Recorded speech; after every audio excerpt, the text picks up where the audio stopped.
ఈ నెల 24వ తేదీన ఆదివారం కందుకూరులోని ఏవిఎం గ్రౌండ్లో జరిగే మాల మహాగర్జనకు మాల సోదరులు సోదరీమణులు ఉద్యోగులు తరలిరావాలని మాల ఉద్యోగ సంఘం అధ్యక్షుడు అశోక్ బాబు అన్నారు. స్థానిక అంబేద్కర్ భవన్లో మీడియా సమావేశంలో పాల్గొని మాట్లాడారు. ఈ సందర్భంగా మాట్లాడుతూ మాల ఉపకరాలకు సంబంధించి ప్రభుత్వం కుట్ర పన్నిందన్నారు. ఆగస్టు 1వ తేదీన సుప్రీంకోర్టు ఇచ్చిన తీర్పు పూర్తిగా వ్యతిరేకమని మాదిగ జాతికి కూడా అన్యాయం జరుగుతుందని ఈ సందర్భంగా అన్నారు. ఈ కార్యక్రమంలో మాల ఉద్యోగ సంఘం కార్యదర్శి చిట్టితోడి శ్రీరాములు, కోశాధికారి మల్లికార్జునరావు, ఉద్యోగ దళిత సంఘ నాయకులు పాల్గొన్నారు.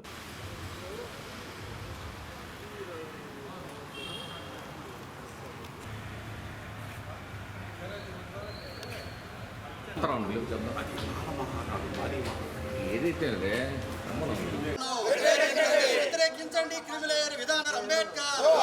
రక్షించుకుందాం భారత రాజ్యాంగాన్ని, రక్షించుకుందాం భారత రాజ్యాంగాన్ని. జై మాల, జై మాల. ఏందన్న శ్లోకం చేయండి, చెప్పండి, శ్లోకం చెప్పండి. జై ప్రజా చేయండి రేపు. జై జై మాల. ఏందన్న శ్లోకం చేయండి, చెప్పండి, శ్లోకం చెప్పండి. జై ప్రజా చేయండి రేపు 24వ తేదీ కందుకూరులో జరిగేటువంటి మాలల మహాగర్జన. జై ప్రజా చేయండి మన యొక్క కందుకూరులో జరిగేటువంటి మాలల మహాగర్జన. హలో మాల, హలో ఎస్సీ వర్గీకరణ వ్యతిరేకించండి, ఏకసభ్య కమిషన్ వ్యతిరేకించండి, ఏకసభ్య కమిషన్ వర్ధిల్లాలి మాలల ఐక్యత, వర్ధిల్లాలి మాలల ఐక్యత. జోహార్ బాబాసాహెబ్ డాక్టర్ అంబేద్కర్. మాల సంఘాల దేశ కన్వీనర్ మాలేదర్ గారు వ్యతిరేకించండి వ్యతిరేకించండి వర్గీకరణను, వ్యతిరేకించండి వర్గీకరణను, వ్యతిరేకించండి వర్గీకరణను, వ్యతిరేకించండి ఏకసభ్య కమిషన్, వ్యతిరేకించండి.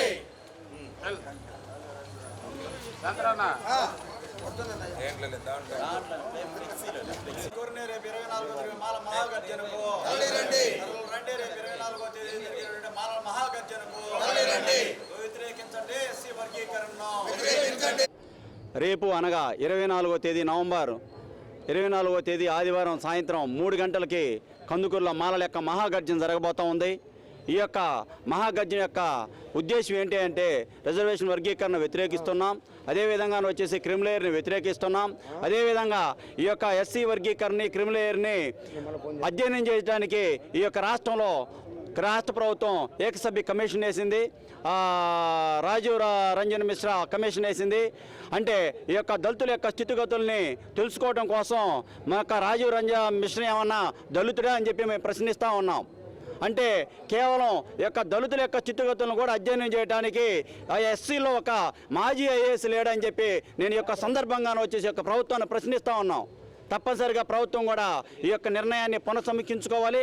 తప్పనిసరిగా ఒక దళితున్నటువంటి ఎస్సీ కమిషన్ వేయాలి, రిజర్వేషన్ వర్గీకరణ ఉపసంహరించుకోవాలి. అదేవిధంగానే క్రిమిలేయర్ వల్ల జరిగేటటువంటి దళితులకి భవిష్యత్తు నష్టాలను కూడా మనందరం కూడా చైతన్యపరచడానికి రేపు కందుకూరులో మాలల మహాగర్జన ఏర్పాటు చేశాం. ఏబిఎం గ్రౌండ్లో కనిగిరి రోడ్లో ఉన్నటువంటి కందుకూరులో ఆ యొక్క సభకి ఈ యొక్క జిల్లా నలుమూలల నుంచి కూడా మాలందరూ కూడా తలలు రావాలని చెప్పి ఈ యొక్క కార్యక్రమానికి ఈ యొక్క ఉభయ రాష్ట్రాల్లో ఉన్నటువంటి ప్రముఖులందరూ కూడా విచ్చేస్తున్నారు. కనుక ఈ యొక్క మాలలు వేసేటువంటి కేక ఈ యొక్క ప్రభుత్వాలకు వాళ్ళు చేస్తున్నటువంటి దళిత వ్యతిరేక విధానాలను మేము ఖండిస్తూ ఈరోజు మాలల యొక్క మహాగర్జనకు పిలుపునిస్తున్నాం. హలో మాల, చలో కందుకూర్, హలో మాల, హలో మాల, విజయవంతం చేయండి రేపు 24 జరిగే మాలల మహాగర్జన. ఓకే, చలో కందుకూర్ 24వ తారీఖు ఆదివారం 2 గంటలకి మాలల మహాగర్జన సభ విజయవంతం చేయాలని కోరుకుంటున్నాము. నా పేరు శ్రీరాములు, నేను జిల్లాలో ఉపాధ్యక్షుడిని, కందుకూరుకి అధ్యక్షుడిగా పనిచేస్తున్నాను. అయితే ఈ క్రిమిలేయర్కి వ్యతిరేకంగా మరియు మన ఎస్సీ రిజర్వేషన్కి వ్యతిరేకంగా మేము ఈ పోరాటం చేస్తున్నాము. దానికి అనుగుణంగానే ఈ భారీ బహిరంగ సభ మేము చేస్తున్నాము. కాబట్టి 2 రాష్ట్రాల నుంచి మన జిల్లాల నుంచి విపరీతంగా తరలిస్తున్నారు. ఇది 17వ తారీఖు జరగాల్సిన మీటింగ్ 24కి పోస్ట్ పోయిన మనకి సైక్లోన్ ఎఫెక్ట్ వల్ల. కాబట్టి ప్రతి ఒక్కరు కూడా దీనిలో పార్టిసిపేట్ చేసి ఈ ప్రోగ్రామ్ని జయప్రదం చేయాల్సిన కోరుకుంటున్నాము. ముఖ్యంగా నేను గవర్నమెంట్కి విన్నవించేది ఏంటంటే డిఎస్సిని పోస్ట్ పోన్ చేశారు, కానీ దాన్ని వెంటనే రిలీజ్ చేసి మాలలకి ఎస్సీల్లో అందరికీ కూడా న్యాయం చేయాలని కోరుకుంటూ వస్తున్నాను. జై మాల, జై మాల, జై మాల. జై అంబేద్కర్. అందరికీ జై భీమ్ సోదరులారా. నా పేరు ఎర్రమాల మల్లికార్జునరావు, మాలల ఉద్యోగుల సంఘం ప్రకాశం జిల్లా కోశాధికారిని. సోదరులారా, మీరంతా చూస్తున్నారు, ఆగస్టు 1వ తారీఖున సుప్రీంకోర్టు ఎస్సీ వర్గీకరణ మరియు క్రిమిలేయర్ విధానాన్ని ఆయా రాష్ట్రాలు చేసుకోవచ్చని చెప్పని ఒక తీర్పు ఇవ్వడం జరిగింది.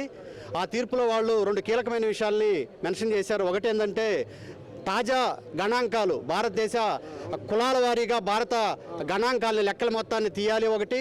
రెండోది ఎస్సీ కులాల్లో ఏదైతే 1000 పైగా ఉన్న ఎస్సీ కులాల్లో ఉన్నటువంటి అసమానతలు, తారతమ్యతలతో కూడినటువంటి వాస్తవిక డేటాని బయట తీసిన తర్వాతే, పరిపూర్ణమైన అవగాహన చేసుకున్న తర్వాతే ఈ రిజర్వేషన్ని ఆ రాష్ట్రాల్లో అమలుపరచాలి, ఒక కమిషన్ వేసి చెప్పడం జరిగింది. అయితే మన ఆంధ్రప్రదేశ్లో మరి ముఖ్యంగా తెలంగాణలో కూడా ఈ విధానాలన్నింటినీ, సుప్రీంకోర్టు ఇచ్చినటువంటి గైడ్లైన్స్ అన్నింటినీ కూడా పాటించకుండా ఏకపక్ష ఒక కమిషన్ వేసి, ఒక వ్యక్తితో కూడిన ఒక కమిషన్ వేసి దానికి చాలా తక్కువ పరిధి పెట్టి 60 రోజులు పెట్టేసి, ఎందుకంటే సుప్రీంకోర్టు ఇచ్చిన తీర్పు కూలంకుషంగా పరిశీలించి ఆ డేటా అంతా తీయాలన్నా కూడా కనీసం నిష్ణాతులైనటువంటి భారత రాజ్యాంగం పట్ల అవగాహన ఉన్నవాళ్ళు, సామాజిక స్థితిగతుల పట్ల అవగాహన ఉన్నవాళ్ళు, మరీ ముఖ్యంగా ఈ ఎస్సీ కులాల స్థితిగతుల మీద అవగాహన ఉన్న వాళ్ళు మాత్రమే అలాంటివి చేయగలరు. కానీ ఏకపక్షంగా రిటైర్డ్ ఐఏఎస్ అధికారిని వేసి 60 రోజుల్లో కమిషన్ రిపోర్ట్ ఇవ్వాలని చెప్పడం చాలా శోచనీయం.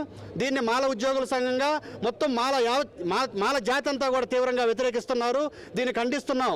దీని మీద మేము హైకోర్టులో పిటిషన్ కూడా వేయబోతున్నాం.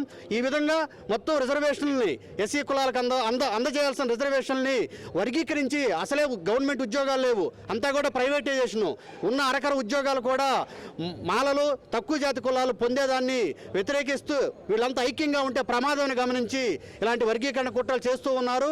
కనుక ఈ కుట్రలంతా గమనించిన మాల జాతి అంతా కూడా అన్ని ప్రాంతాల్లో కూడా ఏకమవుతా ఉన్నారు. దానిలో భాగంగా సెప్టెంబర్ 14వ తారీఖున ఒంగోలులో ఒక పెద్ద బహిరంగ సభ పెట్టుకున్నాముగా, అవగాహన సదస్సు.